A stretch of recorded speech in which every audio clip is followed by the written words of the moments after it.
maaf ya Mas ya mengganggu waktunya. Santai aja ya. Yeah. Waktunya. Terus ini kami izin untuk sedikit wawancara terkait dengan corporate public relationnya Mi Besti. Oke. Mi Besti. Sebenarnya Masnya dengan siapa ya namanya? Oke, aku Rizal. Mas Rizal. Aku Rizal, founder Mi Besti.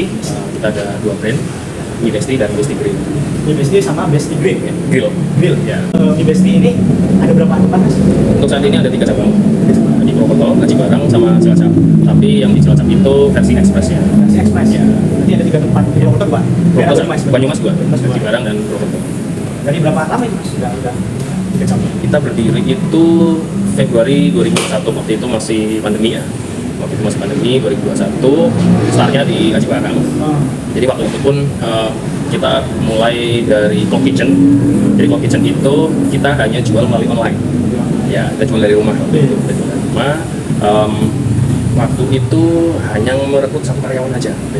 Jadi cuma untuk helper di kitchen aja waktu itu. Karena kan waktu benar-benar awal mulai ya. Kita benar-benar dari Cloud Kitchen, kita cuma jual via waktu itu ada Grab ya, waktu itu ada Grab. Terus kita juga maksimalin di WhatsApp aja. Itu salahnya dari sini. Ini memang awalnya itu bisnis rumahan, Betul. kemudian berkembang, terus sekarang udah menjadi cabang. Nah, ini kan berarti membangun citranya itu kan luar biasa perjuangannya. Kemudian waktu masih bisnis rumahan itu Mas, cara membangun citra atau membangun kepercayaan terhadap customer, terhadap pembeli itu sampai yang itu mulainya dari mana Mas? Ya, sosmed kah atau apa gimana itu? Yang pertama sebelum kita ngomong channel ya, sebelum channel distribusi, pasti yang pertama adalah kita harus bisa ngasih keunggulan dulu ya, dari produk dan pelayanan dulu. Itu yang paling penting ya kan. Jadi kita benar-benar membangun brand ini harus bisa ngasih value kepada pelanggan tentunya kan. Itu yang paling utama. Terus untuk membangun citra itu, untuk membangun brand itu kita ada beberapa channel ya, pasti ada channel online dan pasti ada juga offline juga. Nah, channel online itu kita yang maksimalin di sosial media. Terus untuk channel offline kita maksimalin untuk gimana supaya jadi word of mouth. Jadi apa ya? Gimana supaya kita itu dikenal mulut ke mulut. Oh iya. Nah, itu. Di pelanggan yang satu cerita ke pelanggan yang lain, seterusnya gitu Mas ya. Nah, itu kan itu berangkat dari bisnis rumahan, kemudian membangun brandnya dengan berbagai cara ya. Waktu itu berarti masih sendiri Mas? Maksudnya saya bangun bersama istri, ya, bersama istri sama satu kru aja waktu itu, cuma bertiga. Jadi ya A to Z semuanya masih dipegang sendiri waktu awal-awal. Jadi dari mulai nyari bahan baku, nyari supplier, dari mulai produksi ya kan, terus sampai pemasaran segala macam itu semuanya sendiri. Bahkan waktu itu masih desain pun masih desain sendiri dari apapun ya. masih pakai sosmed. Betul. Mas, kamu dulu gimana?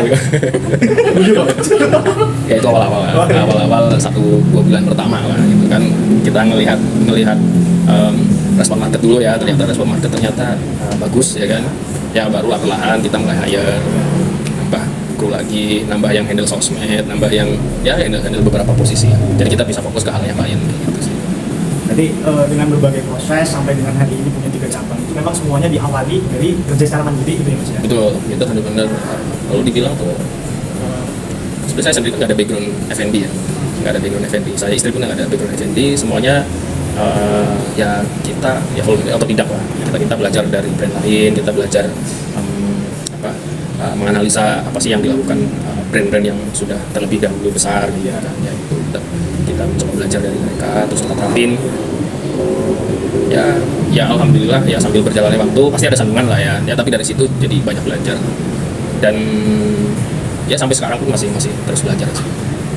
Tapi kalau sekarang ya kan Mas, kita udah gede ya, udah gede, kemudian pasti banyak jaring channel, otomatis channel yang dijaring itu lebih besar, lebih luas. Kemudian kayak ada investornya nggak Mas untuk Mi Besti ini Mas? Oke, untuk channel investasi itu setarnya emang dari bootstrapping ya, bootstrapping dari kantong sendiri ya, awalnya dari kantong sendiri awalnya, tapi secara perlahan sebenarnya bukan investor ya, tapi lebih ke mitra kerja gitu. Jadi kita bermitra dengan beberapa ya, ada saudara, ada teman gitu kan, untuk membantu kita untuk membuka cabang gitu. Ya konsep kolaborasi, Ya, yang handle di sini siapa gitu. Jadi untuk itu kalau investor kan ikut termasuk ke dalam apa namanya manajemen ya kan. Betul. Tapi kalau mitra itu ada skopnya lebih kecil lagi gitu. Tapi ya tujuannya kurang lebih sih sama sih, untuk membangun bersama-sama juga, berbagi resiko juga gitu. Jadi sekarang udah punya manajemen sendiri? Ya sekarang manajemen sendiri ya. Sebenarnya sih kalau ngomong manajemen ya pasti dari awal tuh udah manajemen sendiri ya. Nggak dalam bentuk perusahaan atau CVK? Ya, untuk sekarang kita udah ada badan usahanya, kita udah terdaftar di Kemenkumham juga, udah berbentuk PT. Oh PT berarti ya. Sorangan ya Mas ya? Betul. Di 100% saham itu punya pribadi? Ya. Kalau untuk yang handle apa sekarang untuk kaitannya dengan public relation-nya nih Mas? Nah ini masih dihandle sendiri juga kah hari ini? Untuk public relation, kalau untuk scope kayak misal kayak untuk branding ya kan, salah satunya kan adalah branding. Ada timnya juga, ada tim digital sendiri yang menghandle itu. Cuma masih dalam kontrol dari aku sendiri. Versi yang untuk controlling quality lah gitu ya? Ya pasti. Itu kan kaitannya dengan tim media. Kalau Betul. kemudian ada tim-tim yang kayak hubungannya dengan kemitraan atau ada vendor-vendor di mana di Midwest ini ada sering nggak ngasih sponsor untuk kegiatan-kegiatan ini? Sering. Itu yang handle itu masih sendiri atau dari timnya? Untuk saat ini masih sendiri aja sih, karena kan belum perlu yang gimana ya. Hanya ya sesimpel ya sponsorship kan nggak terlalu yang ya gimana, bukan yang harian juga sih, setiap hari sponsornya juga enggak ya. Kan kalau udah misal udah FB terus udah punya 500 cabang gitu ya kan, itu yang handle kan bukan CEO-nya lagi. Ya begitu, semakin ya seperti berjalannya waktu lah. Dari awal yang waktu itu hanya bertiga ya, dengan satu kru aja, saya istri sama satu kru, dan semakin nambah cabang pasti nambah jumlah karyawan juga kan. Ya sekarang udah di 30 lebih ya kan. Ya udah 30 lebih. Jadi ya kalau misal semakin lebar lagi ya pasti akan terus membuka lapangan pekerjaan. Kalau kendalanya nih Mas, selama kan pasti perjuangan tuh penuh dengan tantangan ya. Tadi kesini nyasar-nyasar. Nah, kalau untuk tantangannya ataupun kendala selama membangun branding, membangun citra, baik itu di customer, kemudian membangun kepercayaan terhadap kolega atau mitra kerja, itu apa Mas sering dialami? Oke. Pasti namanya problem tuh ada aja ya, pasti banyak. Apalagi ya memang belajar dari ya nol banget lah, masih nol banget. Jadi ya banyak hal-hal yang pasti baru ditemukan, caranya ternyata gini gitu. Jadi untuk kendala selama ini sih lebih ke ini aja sih, mungkin karena pengalaman sebelumnya belum ada, jadi kadang ya ada hal-hal baru yang aduh gimana caranya ya, ini baru tahu nih ada kayak gini nih ya. Paling lebih ke hal itu sih. Terus akhirnya kita perlu eksplorasi lagi, cari solusinya gimana gitu. Tapi lebih ke hal-hal gitu aja, karena ada banyak hal yang kita baru jumpai gitu ya. Terus kalau ngomong masalah bagaimana penyampaian ke pelanggan sih ya, untuk sejauh ini paling lebih ke ini aja sih, gimana untuk mengkonsep aja sih. Kita ada paling kendala-kendala seperti gimana untuk mengkonsep dengan baik supaya apa yang mau kita sampaikan ke masyarakat luas itu tersampaikan gitu. Lebih ke konsepnya aja. Untuk channel-channel penyampaiannya kan sekarang itu udah jauh lebih mudah ya, karena sosmed itu mudah dan murah. Mudah dan murah gitu. Jadi karena hampir semua orang kan udah megang gadget ya. Jadi ya lebih mudah untuk melakukan komunikasi ke pelanggan gitu. Kalau untuk handle masalah-masalah internal, kayak misalkan dari segi tim nih, katakan otomatis dari 30 orang itu kan pasti ada satu atau dua yang mungkin perlu diedukasi atau sebagainya. Itu yang paling sering dihadapi itu apa Mas, masalah dari tim Mas? Oke, kalau kru ya, untuk tim ini dari awal sih memang kita udah berusaha untuk selektif ya, berusaha untuk selalu selektif dari mulai perekrutan. Jadi nggak asal-asalan merekrut juga. Jadi ketika kita hiring ya kita emang harus ada tatap muka dulu ya kan, kita ketemu dulu, ngobrol ya kan, kita gali dulu dia itu sebenarnya karakternya seperti apa. Terus untuk skillnya udah sampai mana, apa udah punya pengalaman belum, misal belum, ini kira-kira ada yang bisa berpotensial nggak gitu kan. Terus kalau misal dia udah pengalaman, apa yang bisa kira-kira dari dia sendiri bisa cocok sama kita dari sisi pekerjaannya gitu. Untuk kendala pasti ya lebih ke ini aja sih, ya kita harus benar-benar selektif benar-benar harus bisa memilih ya kan, kandidat yang tepat untuk tim yang kita butuhkan. Berarti seleksi di awal, kemudian di tengah-tengah ini jangan tidak memperbesar masalah karena sudah di awal ini tadi. Pun kalau misal ada masalah ya kita selesaikan dengan secara positif ya, maksudnya nggak yang langsung kita respon over gitu kan. Ya kita gali dulu sumber permasalahannya apa, terus kita diskusikan ataukah ini permasalahan pribadi atau tim ya kan. Kalau pribadi ya kita ngobrol, kita bicara empat mata gitu kan. Terus kalau tim ya kita meeting dengan tim hasil tentunya kita jadi fokusnya adalah ke sumber permasalahannya dulu. Kita cari sama-sama dulu. Betul, cari sumber masalahnya dulu. Setelah itu kita cari solusi yang win-win solution. Ya, win-win solution. Dan setiap masalah sekecil apapun kita harus segera selesaikan secepat mungkin, karena masalah yang numpuk itu biasanya malah jadi bom waktu ya. Selesaikan secepat mungkin karena masalah yang lain masih menunggu. Pasti sih, mas. Temanya apa Mbak Ziza? Aku lupa tema loh. Ya CPR, terus apa temanya Mbak Dinda? Menjalankan Apa coba? praktik CPR dalam menjalankan kegiatan media relation dan cyber public relation. Cyber ya, keamanan ya. Nih. Nah ini kan ada cyber relationnya nih Mas. Oke. Kemudian otomatis ya kan namanya lembaga yang kemudian apalagi ini kan bisnis ya. Itu persaingan ini kan ketat. Di sini ada mie bestie, di sana ada mie apa ya kan, di sebelah sana ada mie yang lain lagi. Kemudian ini kita harus menjaga apa ya namanya ini, kalau bahasa perang itu serangan dari luar. Apa sih Mas resepnya nih supaya kita bisa tetap aman untuk menjalankan sebuah lembaga atau ya katakanlah ini bisnis ya, bisnis supaya tetap stabil jalan gitu, tanpa ada, kita nggak mau juga ada serangan-serangan soal tanpa ada serangan-serangan yang Serangan apa sih ini? yang kasat mata mungkin yang persaingan. ya persaingan yang mungkin Negatif ya, oke. Kalau persaingan negatif kita lawannya pasti positif ya. Oh, ya. Jangan kita kasih negatif juga. Ya. Jadi selama ini namanya persaingan negatif ya kadang ada aja ya. Maksudnya kalau yang nggak kasat mata sih aku nggak mau bahas ya. Maksudnya aku juga nggak terlalu ekspertis di hal ini. Cuma kadang event itu kadang terjerumusnya ke situ-situ. Iya. Tapi kalau aku pribadi ya sebelum ke arah situ kita harus benar-benar tahu yang secara nalar, secara logika dulu ya kan.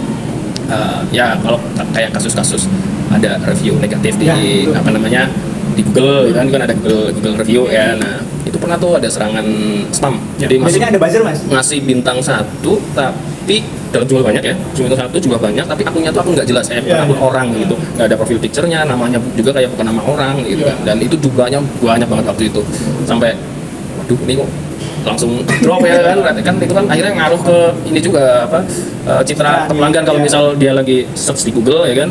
Habisnya lihat ratingnya jelek kan Down. Akhirnya ya kalau orang yang belum tahu kesini kan wah ini kayaknya jelek deh gitu kan, orang ratingnya aja kayak gitu. Jadi ya itu ya ada hal-hal seperti itu.